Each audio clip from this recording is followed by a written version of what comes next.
안녕하세요. 박원경 변호사입니다. 이번 시간에는 검사 구형, 법원 선고형 이 두 가지의 그 상관관계에 관해서 좀 설명드리도록 하겠습니다. 제일 먼저 형사재판에서 이런 경우들이 있어요. 저는 뭐 형사법정을 자주 가니까 법정에 가보면 이제 변호사 없이 나 홀로 혼자 출석한 일반인 그 피고인이 있습니다. 근데 검사가 이제 첫 재판에서 징역형을 구형을 했더니 굉장히 충격을 받으신 것 같아요. 그래서 머뭇머뭇대고 그런 모습을 본 것 같아요. 이 재판장은 그 다음 절차인 검사가 구형했으니까 최후 진술을 하시라라고 이제 얘기를 해주는데 피고인분은 어떻게 할 줄 몰라가지고 지금 바로 구속되는 거 아니냐 머뭇머뭇대고 이제 판사도 이게 어떤 경우이고 뭐 일일이 좀 설명을 줄 수는 없으니까 최후 진술하라 이런 모습인데 그 상황 자체를 이해를 하지를 못하고 있으니까 그런 모습을 제가 본 적이 있습니다. 또 이렇게 질문 주시는 경우도 많이 있어요. 형사재판에서 검사가 재판에서 이제 징역 1년을 구형했는데 그대로 징역 1년이 나오나요? 이런 질문도 많이 주십니다. 이건 이제 검사의 구형과 법원 선고형 사이에 어떤 관계가 있느냐 이런 질문 같습니다. 이런 것들 주제로 본 영상에서 좀 설명을 드리도록 하겠습니다. 제일 먼저 형사재판 절차를 우선 좀 아셔야 될 것 같은데 1심 형사재판 절차가 어떻게 진행되느냐 이건 제가 저희 채널 관련 영상으로 이미 형사재판 혼자서 가능할까라는 주제로 영상 제작한 게 있으니까 이걸 한번 보시면 도움이 될 것 같습니다. 그래서 일반적으로는 검사가 수사를 마치면 범죄 혐의가 있다라고 보면 공소 제기를 합니다. 이걸 기소한다라고 하고 이게 정식 기소가 됐다라고 한다면 1심 재판이 열리게 됩니다. 법원에서는 이제 뭐 출석하라 공소장도 보내주고 출석하라라고 하면은 그날 출석을 하게 되면 방청석에서 호명을 해서 나오라고 합니다. 그러면 이름이 맞냐, 주민번호가 뭐냐, 등록기준지가 어떻게 됐냐, 뭐 이런 것들 물어봅니다. 그래서 본인이 맞는지를 확인하는 걸 인정신문이라고 하고 이제 곧바로 이제 검사한테 공소요지를 진술하라라고 합니다. 공소장에 적힌 범죄사실 요지를 검사 보고 낭독하게 시키는 겁니다. 그 다음에 이제 바로 이제 피고인한테 공소사실을 인정하느냐, 인정하지 못하느냐, 어떤 의견이냐 이런 것들을 그 판사가 물어보고 그거에 대해서 이제 간략히 얘기를 하게 됩니다. 그 다음에 이제 검사 보고 이제 증거 제출하라라고 하면은 증거 목록, 수사 기록에 적힌 증거 목록 이거를 내게 되고 이걸 피고인한테 인계를 합니다. 이제 피고인 측에서 이걸 보고 증거를 인정할지 부동의할지 이런 것들을 이제 밝히게 됩니다. 그 다음에 이제 모두 다 동의한다. 자백하는 사건인 경우 모두 동의를 보통 합니다. 그럼 이제 그 증거를 이제 증거 목록을 이제 판사한테 건네주고 판사가 이제 간이하게 잠깐 봅니다. 그러고 나서 이제 곧바로 이제 검사한테 더 이상 진행할 게 없다라고 보면 이제 검사한테 구형을 하라고 합니다. 그럼 검사가 가령 뭐 징역 1년을 구형합니다라고 하고 이제 변호인 피고인의 최후 진술을 하게 되고 이때문에 형사소송법상으로는 곧바로 판결 선고하게 돼 있는데 판사가 곧바로 지금 증거 기록을 봤기 때문에 즉일 선고가 좀 어려운 상황이죠. 그래서 이제 보통 2주나 3주, 4주 후에 판결 선고기일을 잡고 이제 선고를 하게 됩니다. 이와 같은 절차로 이제 보통 재판이 진행이 됩니다. 이걸 우선 아셔야 될 것 같고 그러면 아까 말씀드렸듯이 검사가 구형을 한다라는 게 어떤 의미인지를 보셔야 됩니다.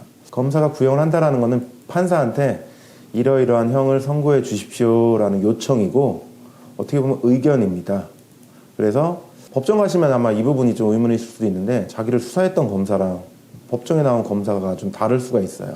당연히 대부분 다릅니다. 왜냐하면 업무를 좀 효율적하기 위해서 수사하는 검사가 있고 재판에 나가서 여러 사건들을 다 담당해서 재판만 담당하는 검사가 업무상 분장이 되어 있습니다. 그래서 공판검사가 좀 다르다라는 걸 우선 아셔야 됐고 그래서 이제 수사검사가 이제 기소를 하면서 법원에 어떤 형량, 어떤 범위로 해달라라고 적어 놓습니다. 이제 보통 공판카드라고 해서 이걸 공판검사한테 인계를 해줍니다. 그럼 공판검사가 재판을 마치고 이렇게 구형을 하게 됩니다. 그래서 물론 뭐 재판 과정에서 뭐 피고인이 뭐 합의를 했다라든지 여러 사정이 있으면 공판검사가 그 부분을 일정 범위 조금 구형을 낮추거나 뭐 이런 것들을 또 높일 수도 있고 조율은 가능을 합니다. 그러면 검사가 이제 어떤 구형, 징역형이든 혹은 벌금형이든 해달라고 했다라고 하면은 그 관계를 아셔야 되는데 보통은 검사가 구형량 범위 내에서 법원이 이게 선고하는 것이 일반적인 게 맞습니다. 그래서 구형을 뭐 징역 1년을 해달라라고 하면은 뭐 징역 6월이든 혹은 뭐 징역 1년의 집행유예든 이렇게 그 범위 내에서 하는 게 가능하고 징역형을 구형했다 하더라도 사정에 따라서는 벌금형을 선고하는 경우도 가능합니다. 일반적으로 그 범위 내에서 하는 게 맞습니다. 그런데 검사가 구형량보다 중한형을 선고하는 경우도 가능합니다. 이게 보통 올려치기라는 게 속된 표현을 쓰기도 하는데 징역 1년을 구형했지만 판사가 보기에는 이 사안이 너무 안 좋다. 검사는 징역 1년이 적당하다고 봤을지 모르지만 나는 더 높여야겠다. 그럼 징역 2년을 선고할 수도 있는 것입니다. 말 그대로 아까 말했듯이 구형은 의견에 불과한 것이기 때문입니다. 또 뭐 벌금형을 검사가 구형을 했지만 벌금형 사안이 아니다. 이건 징역형을 선고해야 된다라고 봐서 형종이 다르게 훨씬 더 중한형을 선고하는 경우도 가능하다라는 것을 말씀드리는 겁니다. 그래서 검사가 구형을 얼마 했는데 얼마 정도 선고가 될까요? 라는 부분은 질문 자체가 답이 없는 질문입니다. 사안에 따라 다르고 또 예외적으로 훨씬 더 중하게 선고되는 것도 가능하기 때문이죠. 그래서 기록을 보고 일반적으로 이 정도 어느 정도 법원에서 선고하는지 이런 상담을 좀 받아보셔야지 어느 정도 예측이 되지 구형량만 물어보시고 이제 선고가 어떻게 될 것이냐 이런 질문 많이 주는데 답하기 굉장히 어렵다는 점을 좀 말씀드리고 싶습니다. 다시 한번 정리하면 이제 법원이 유죄 판결할 때 검사의 구형은 참고를 합니다. 왜냐하면 수사를 해서 어느 정도 결론을 내렸던 사람이기 때문에 법원에서도 그 내용을 보고 이런 의견이구나 라고 한다라는 거죠. 하지만 기속이 되지는 않는다라는 것은 앞서 설명드린 바와 같습니다. 또 반대로 우리가 무죄를 주장하고 있어요. 무죄 판결을 목표로 변호하고 있다라고 하면은 검사는 유죄라는 전제에서 어느 정도 형을 선고해달라고 하는 거니까 굳이 검사 구형 자체를 얽매이거나 이럴 필요가 있을까라는 생각은 해봅니다. 물론 뭐 무죄를 주장하더라도 검사 구형을 낮게 하는 거는 뭐 좋을 수는 있겠지만 우리가 무죄 주장하고 무죄 판결을 받아야 되는데 검사 구형을 높게 했다. 이건 뭐 상관관계가 크게 없겠죠. 우리는 뭐 무죄 받으면 되는 부분이니까요. 검사 구형과 법원 선고형의 상관관계 중에서 가장 중요한 부분을 제가 한번 요약을 해드리면 검사가 구형을 한 이유는 어느 정도 선고해달라는 요청입니다. 만약에 그거보다 낮게 선고한다라고 하면은 검사 입장에서 불만일 수밖에 없겠죠. 그렇기 때문에 검사가 항소 판단하는 중요한 기준이 됩니다. 그래서 실무상 구형량 대비 2분의 1 미만으로 선고가 되면 보통 필요적으로 항소를 하는 경우들이 많이 있습니다. 예를 들어서 징역 3년을 구형해달라고 했는데 법원에서 징역 1년을 선고했다라고 해봅시다. 이 경우는 2분의 1 미만이잖아요. 이때는 검사가 왜 적정한 형보다 훨씬 낮게 선고를 했냐. 그래서 보통 2분의 1 미만일 때는 필요적으로 항소를 하는 경우가 많다라고 예상을 하시면 됩니다. 물론 잘 변호를 해서 좋은 결과가 있다는 건 반대로 검사한테는 안 좋은 거니까 검사가 항소할 가능성은 좀 예상을 할 수밖에 없겠죠. 그럼 벌금의 경우는 어떡하냐. 그러니까 검사가 징역형을 구형을 했는데 법원에서 훨씬 낮게 벌금형을 구형했을 때는 어떻게 하느냐라는 것입니다.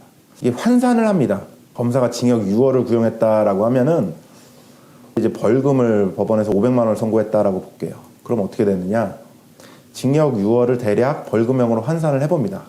징역을 어떻게 벌금형으로 환산하느냐 하는데 보통 벌금을 미납할 경우 10만 원당 1일로 노역장 유치가 되니까 10만 원 정도로 환산을 합니다. 그럼 6개월이라고 한다면 한 달이 보통 30일로 따지면 300만 원이겠죠? 그러면 6개월이라고 하면 1,800만 원인데 1,800만 원의 절반이라고 하면 900만 원이어야 될 텐데 500만 원을 선고를 했다라고 하면 2분의 1도 훨씬 더 미달되는 거겠죠. 이럴 때는 항소가 들어가는 것 같습니다. 그래서 구형량 대비 환산을 하든 어떻게 하든 2분의 1 미만일 때는 항소가 들어온다라는 것을 구형과 법원 선고형과의 상관관계에서는 의미 있는 대목이라고 보시면 될 것 같습니다. 검사는 수사를 하고 어떤 조직이기 때문에 정형적으로 구형을 보통 정합니다. 하지만 이제 법원 선고는 수사한 결과뿐만 아니라 그 위에 합의가 되거나 혹은 또 법원이 볼 때 관점에서 선고를 정하는 것이기 때문에 어느 정도 상관관계는 있지만 반드시 기속되는 게 아니다라는 점을 본 영상으로 좀 소개시켜 드리고자 영상을 제작하게 되었습니다. 영상과 관련해서 궁금하신 부분이 있으면 댓글이나 질문 주시면 저희가 참고도 하고 답변도 드리고 반영하도록 하겠습니다. 감사합니다.